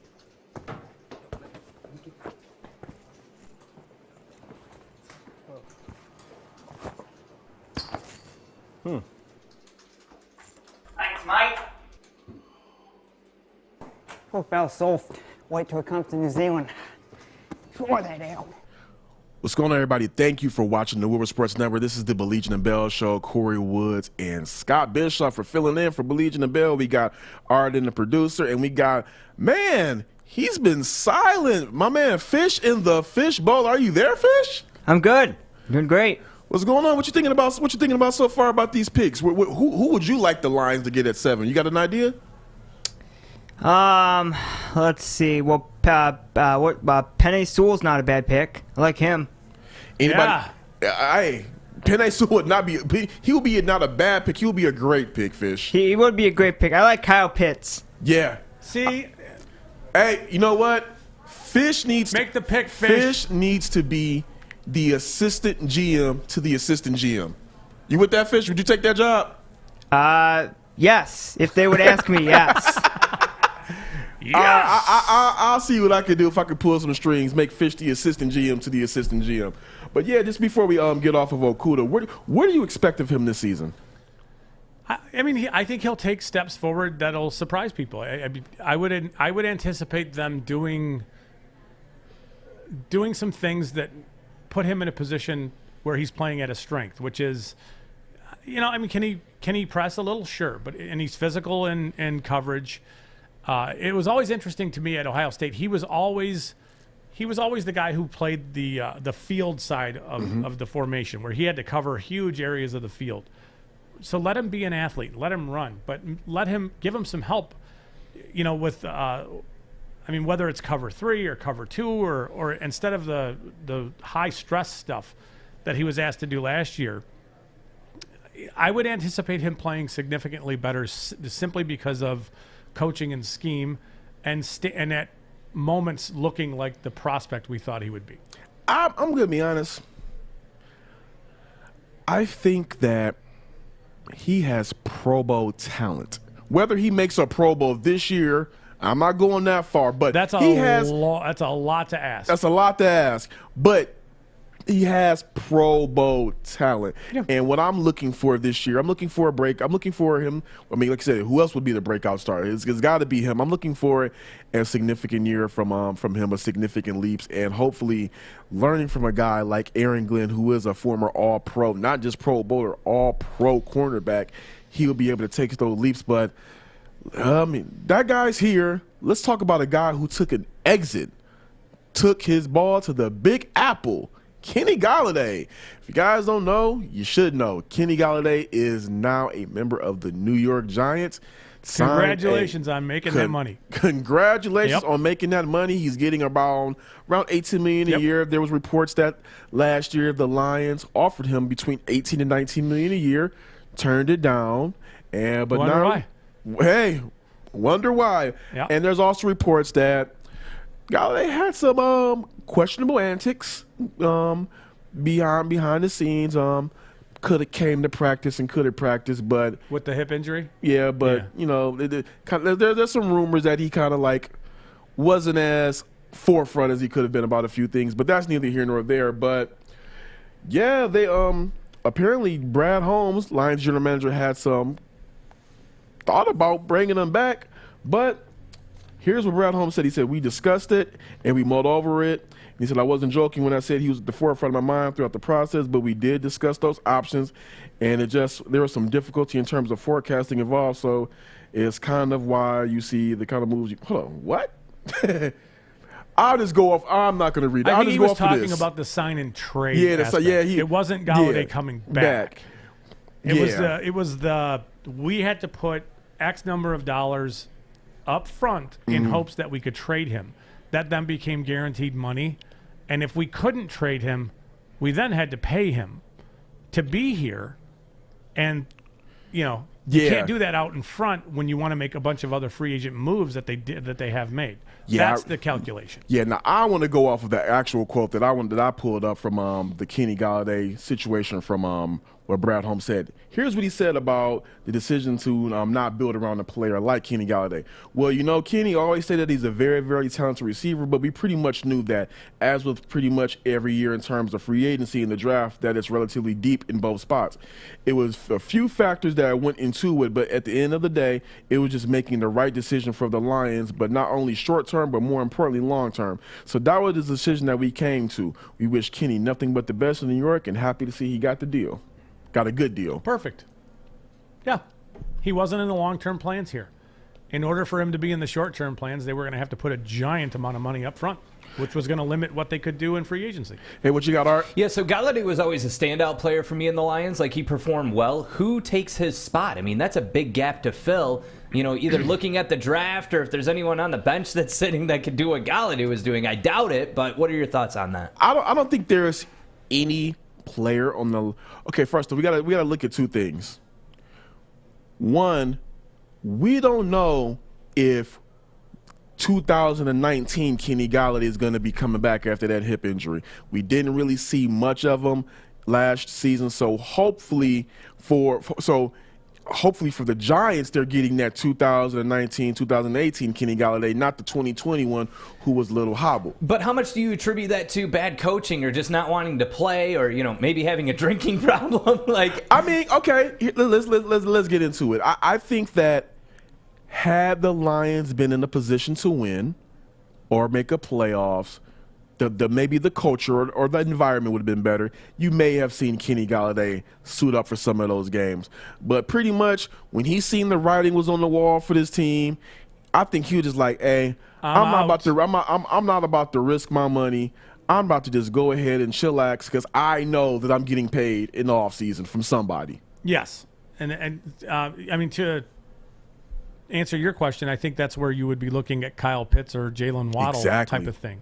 That's who replaces what Galladay was, which is your X receiver, your guy who can handle press coverage and can win down the field, short, intermediate, deep.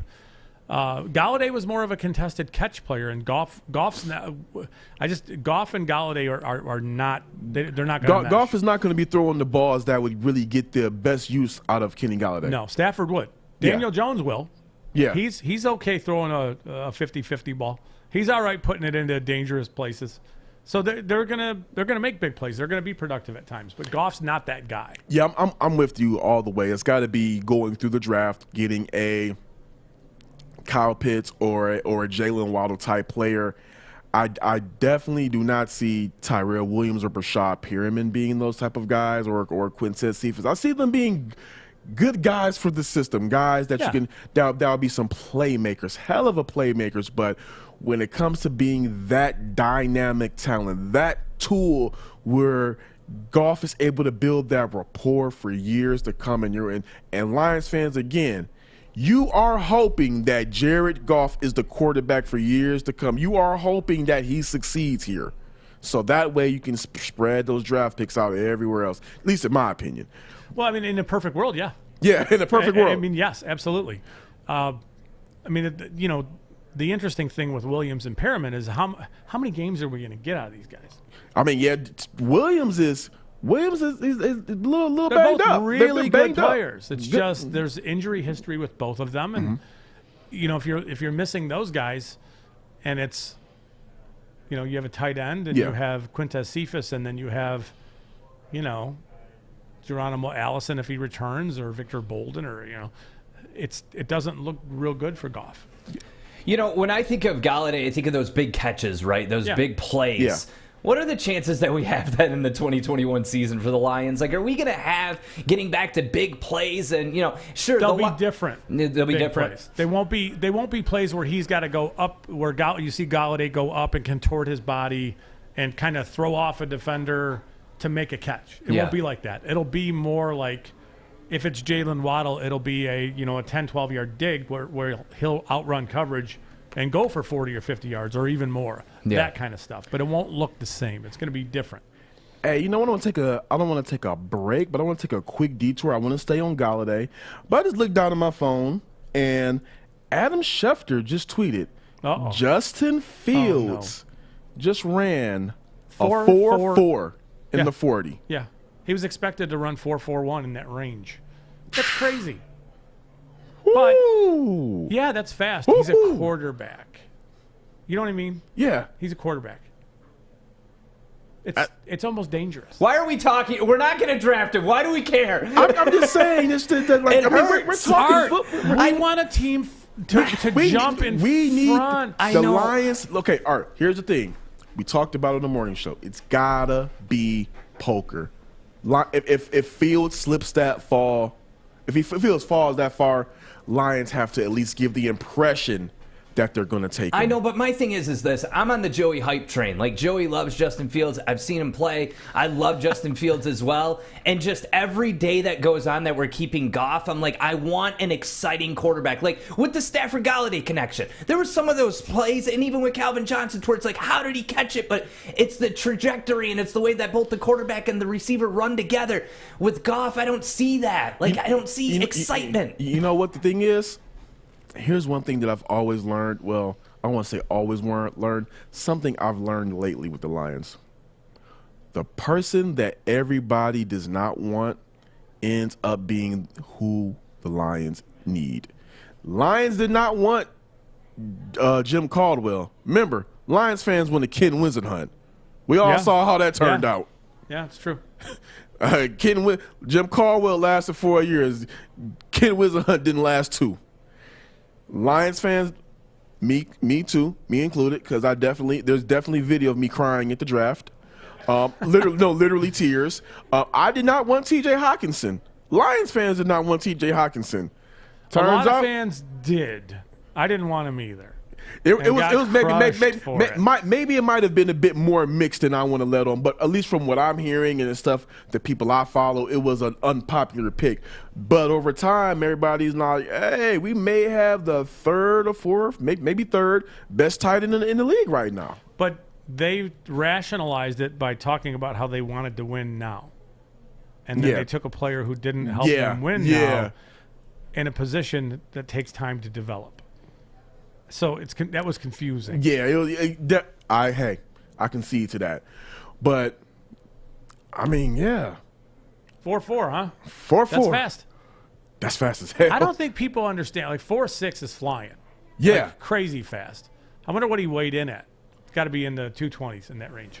What do you have to do to get your body ready for, like, a pro day? Like, it seems like you have to be 100% ready at that given moment. You do, but you also have to be born with the right stuff to make, stuff. I mean, you don't run 4.4 without being rare. I mean, that's crazy fast. It just is. 4.4 is flying. Have you been to, of course you've been to a combine. Yeah, but it's not like you think. Really? No, it's not. It's, you're not allowed to watch the workouts, even though they're happening on the field right behind you. You have to stay in the media area. They don't let you watch them. So it's like the GM and the head coach. So basically, you're just watching it on the screen. I am convinced, and there's a conspiracy I almost believe in, that the combine is it's something that the NFL set up so that NFL people, scouts, and anybody affiliated with the team could go drinking for several days in downtown Indianapolis, and that's it. Because, I mean, the reality is watching this stuff, sometimes you watch it in your hotel room. Sometimes you're at the bar watching the workouts on TV. Yeah. Other NFL people are. That's how it works. It's also a place where free agency gets set. You're not supposed to be talking about, teams and agents shouldn't be talking about a free agent to be going to a place, but they're talking. But they do it. Absolutely. Absolutely. Yes. What you got on? We've got to take a break in a minute, but I want to talk to Scott if he's ever witnessed a scout get in trouble at like a pro day or any like I feel like there's a little bit of drama. Like, this is your do's and don'ts. And obviously, don't mention names, but I feel like, No, I can generalize. I mean, it's bar type stuff. Yeah. Let's do that after break, Kory. All right, let's go ahead and get to it. Let me see. 1 second. Oh, Lord. I'm just looking at that 4-4. I was looking at that 4-4 thing again. 4-4 is flying. Do you think that who do you think that Justin Fields actually now with this 4-4? Do you think that changes anything with his stock? No. He's already projected? Nope. He's a quarterback. He's fast. All right, Cool. well, you know what? We already talked enough about that. Went off Detroit. I want us to get back to Galladay in just one moment. I'm looking to bring on another HVAC tech right now. We are recruiting 5 to 10 techs a month. We're looking to grow and expand. Every new tech we hire is from Northwestern Tech. The hands-on training is fantastic. They're always my first call. We love hiring Northwestern Tech grads. They come out trained and ready to work. Our program is only 10.5 months, and our next classes are starting soon. So why wait? I'm looking to hire Hire a graduate of Northwestern Tech. Northwestern Tech. Northwestern Tech. Northwestern Tech. Yo, what's going on? This is the Woodward Sports Network, and you're watching the Baligian and Bell Show. Kory Woods and Scott Bischoff filling in for Baligian and Bell while they're taking a much-needed break. So we were just talking went into a little detour on the Well, it's breaking news. It was breaking news. Had to go into Justin Fields clocking in a 4-4 and his 40th pro day, and we were talking about the NFL Combine and these stories about Scott. About Scott was getting a little bit of trouble. Can you at least? It's alcohol-induced trouble. Yeah. Period. That's what happens. Like, oh, here we go. Whoa. That is a big guy. He is. They're all. It's crazy. they're all big, but I'm just like, tell you holy a story? shit. So about 5 or 6 years ago, I was at the Combine, and I was enormous back then. I mean, like, when I look back at the pictures, I think, oh my God, a fat man who looked just like me ate me. Seriously. So why are you laughing? So I'm at the Combine. It was like 2015, and I'm watching big linebackers. I'm talking guys who look like that, but were bigger, ripped, big linebackers weigh in, right? And there's like 9 in a row who weigh in, and I think, self, you weigh more than that one and that one, and it went 9 in a row. I weighed more than those guys, and I thought, I got to do something about this because it's ridiculous. And yeah, so I mean, these guys, they're huge people. And look, and being on the sidelines and hearing the noise it makes when they collide, it's a sport of car crashes. It just is. I don't think unless you've actually worked in sports or just really been close with a lot of athletes, seeing them on screen like, man, that's a big dude is one thing. When you see them in person, it is like almost intimidating figures. Oh yes, it's just. I believe who was I saw last at the draft I went to. I want to say it was Nick Bosa. Yeah. I'm just like, damn, you're a big boy. Yeah. What's in the water there? What's like what? Yeah. Like how, I cannot imagine him doing anything else but playing football. Huge, just huge, and the way they move is rare too. I mean, even the ones that you consider are just like you hear a person like me talk about a prospect, like, oh, he's just a guy. Yeah. No, he moves like a rare person. He does. Who is, on your time scouting, who is one player that just jumped off the screen for you? In what way? Okay, as far as athleticism. Christian McCaffrey. He really that's did. not a bad one. I mean, he really did. And it was with him. I mean, there's been a bunch. I mean, there's a bunch. But with him, it was the way he would alter his stride. He was, honestly, he was miscast as a player who couldn't run the ball between the tackles. And it's like, well, he plays for Stanford. Yeah. Right? I mean, he runs for Stanford. It's nuts. But what he would do is he would shorten his stride and then set up defenders at the second level to take a bad angle, and then he would lengthen his stride, and we've all found out that he's a ridiculous athlete, and his ability to do those things would allow him to break tackles, that kind of stuff. And it popped on film with him. I'm trying to think of other ones where it was very Keenan Allen was that. I thought he was awesome, but he was very miscast at Cal with what they did with him. Marvin Jones the same way.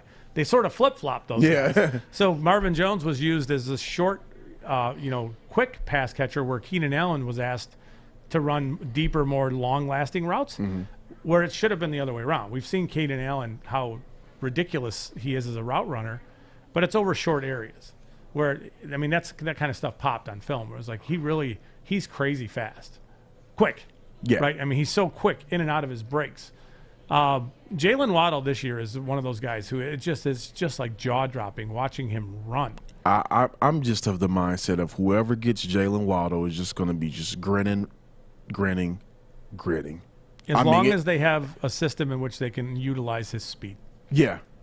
But I don't think that would be real hard to do. I mean, I run a slant, I'm going to hit you, and you're going to outrun everybody. I mean, you could see it on film. He outruns defenders and SEC defenders. Like a safety will have 15 yards between him and the sideline, and it's like, oh, I've got this angle easily. And then Waddle's running up the boundary, and safety never touched him. I mean, it's over and over and over. I mean, just watch the speed here. That is, come on. Just right watch. there. 21 has his angle. Nope. That is just. There's a play he runs where he runs kind of like an up and a vertical, and this was the play where I thought, wow, he's super fast. You can see it, but he has to slow down to catch this pass in the middle of the field, and this is nuts. Yeah, and I remember this play right here. I'm just like, come on, man. And he doesn't look super fast, but look, and nobody even touches them strides. It's crazy. So he runs like a dig, and he goes up. And Mac Jones underthrows the pass, and at some point in the route, he's got like 7 yards of separation, and he's got to slow down. And now I'm thinking, okay, the defender's going to tackle him because now he's had to slow his feet to catch the pass, and now it's 2 yards of separation, or maybe even less. And within a couple yards, he'd already spread it out to 5 yards again. It's like, so dude is super quick and is incredibly fast, but he has a third gear that most don't. And it's obvious watching him that he's got speed that most players just don't have. If you guys are watching right now, this is the Woodward Sports Network. It's the Baligian and Bell Show. Kory Woods filling in with Scott Bischoff.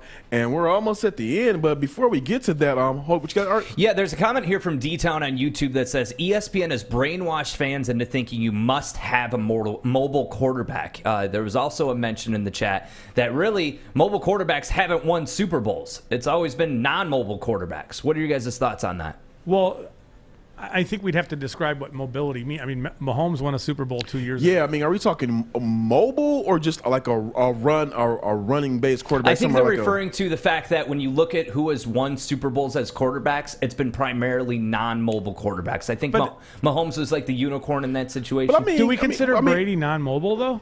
I would. Honestly. I think he's more in the pocket than Mahomes. His pocket obviously. mobility is unbelievable. Yeah, and I mean, I would consider Aaron Rodgers to be a mobile quarterback. Absolutely. I think what they're talking about is when you snap and you're going way outside of, like Mahomes. I mean, we witnessed it in the Super Bowl. Yeah. Him going way outside of the pocket was the biggest mistake he could have made. Yeah, but we are seeing, and we're saying it.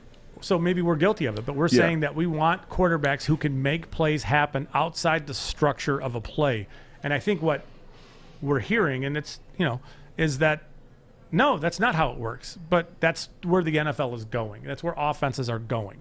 That's where you're getting huge plays, is when things break down around me. I'm not Ben Roethlisberger and falling to the ground to take a sack. Exactly. I'm rolling out and keeping my eyes downfield to try to attack the defense. That's where the NFL's going. And also, one thing I do want to, first off, I'm not going to take anything away from Tom Brady and the Tampa Bay Buccaneers. They definitely won that Super Bowl. They definitely won me some money. Thank you very much. But at the same time, I believe that would have been a very different game if Mahomes wasn't missing some of his starters on the offensive line. Yeah. And you would have been able to see that mobility that... But listen, if Martha had balls, she'd be Marvin. I mean, it's just how it is. You know, touche. They had to roll with what they had to roll with. Sorry. Hey, that's real. One thing I want to get into before we get out of here is I want to get into Michigan's Pro Day and Kwity Paye. Yeah. That's a guy that I was really, really high on in my first mock draft. That's who I had the Lions getting at number 7. I just thought that he was a phenomenal prospect, and he had a hell of a Pro Day. We talking about Justin Fields running a 4.4. Kwity Paye ran a 4.5. He did, and he, you know, it was really nice to see him drop a little bit weight. He was asked to play in the 280s at Michigan, and he ran. So honestly, I would tell you that the things that he was going to shine were the 3-cone and the shuttle agility stuff, and he didn't run it. Okay. He was going to light those things up because his change of direction and his movement abilities are rare. Now, he has to catch up as a football player. Okay. He's a player that if you're drafting him, you need to wait a little bit of time on him. But from an athletic standpoint, it is just freaky. Do you think that is because of the scheme that Don Brown ran at Michigan that didn't really get him the type of seasoning he needed? I think you're spot on, and I think he will be a different looking player at the NFL level than he looked at Michigan. Okay. And he still looked really, really explosive at Michigan. Yeah. So getting him to shed pounds and play at 260 means you might be able to play him as a stand-up linebacker instead of a down defensive end type, right? And his agility's off the charts. Yeah. So, yeah, his 40 time was great. And what he looks like on film turning the corner is ridiculous. His ability to move is unparalleled. It's just going to take a little time with him. And great point. Another guy I want to get on to is Nico Collins. Of course, he didn't come back. He signed with Drew Rosenhaus. Looked great in the Senior Bowl. Looked great in the Senior Bowl. Had the marketing thing. He said he wanted to come back for senior. Couldn't come back because of that. I think he potentially hurt himself with that deal, with that move. But another guy. I'll tell you. Not to steal your thunder or anything, but there's a, and this is relevant. There's a receiver at Minnesota. His name is Rashad Bateman. Mm-hmm. Rashad Bateman had COVID. Rashad Bateman came back to play in 2020 and looked nothing like the 2019 version of Rashad Bateman. Nothing, right? If you watch 2019 film of Rashad Bateman, you would think all day long first-round pick. Mm-hmm. If you watch the 2020 version, and now I know the offense was a little different, you would think, I have questions on this guy. Yeah. Right? But hearing Bateman's story and how much he struggled to come back from it, I am not putting any negativity towards somebody sitting out and losing some draft stat. I'm not. Right, so I mean, would Collins in Michigan's offense really have bolstered his stock? Probably not. Not especially after the way this year went. Yep. Probably not. Yep. I mean, it might have been wiser to stay away, to do what he did in the Senior Bowl, and now look the way he's looked, which is a big, fast guy, right? We're expecting him to land somewhere in like maybe the later second, third. Yeah, late day 2, maybe early day 3 kind of thing. It's a very deep receiver class. There's a lot of smaller gadget types in this class. He's a big, fast receiver. He reminds me a little bit of Peoples-Jones from 2 years ago. We've seen what he's able to do vertically. And you know what? I got to say it. I was wrong. I was wrong again. I said Peoples-Jones I said Peoples-Jones should have came back, and got that wrong. So tip my cap to you, buddy. The Michigan offense is not really doing – the Michigan program – realistically isn't really helping a lot right now. It's just not. It's sad. It's a bummer. Yeah, I mean, I don't understand it. Jim Harbaugh's supposed to be this QB messiah. He's supposed to be this offensive guru, and he cannot find his guy if it was standing him right in the face. Yeah. I don't get it. It's frustrating that they've brought in prospects too. Like, you've brought in really good prospects and they just haven't worked. I mean, and that's the thing about it. He's had so many transfers, but it's like, when are you going to scout the guy? Yeah. I mean, a transfer can play for you for a year. Yeah. So next year you're looking for another quarterback. And I really thought that and that's another thing. I really thought that Joe Milton was going to be that guy for them, but I mean, it turns out definitely not the case. Definitely not. He looked like athleticism was there, but everything else just didn't look like he had a clue being on the field. He looked like he was miscast. Yeah. Maybe some RPOs and some design runs. I know I'm making it sound easy, but it's I mean, not, it's something that'll do good for him. But Scott, it was definitely a pleasure to learn from you. Like I said, I'm just getting more comfortable with breaking down these players and learning little intricacies. And to see that me and you have you broke it down in depth, but the same mindset of like what players would look great for the Lions, like a Kyle Pitts or a Jaylen Waddle, and that mindset. Makes me feel a lot better as I'm going ahead and getting my ass chewed out in these chat rooms. Somebody that is out there scouting these guys real hard. So just gonna put you on the spot right now. Not this. Finger roll. Finger roll. Not this. Who are you taking? Your perfect scenario. Lions are on the clock. GM, who you got? Can I list two names and then sort of work my? So I would be looking at Pitts or Waddle, assuming Sewell's off the board, and in that scenario, I'm asking my quarterback if he's comfortable throwing the ball higher than he normally is, because Pitts is always open. It's just you need to elevate passes. I would probably take Pitts, but I would have months of regret at not taking Waddle. I just would. But both of these guys are flashier players who take the offense from where it is and give you the excitement art that you're looking for. So, I would say that Pitts gives the offense much more versatility to do a lot of different things than what than what Waddle could.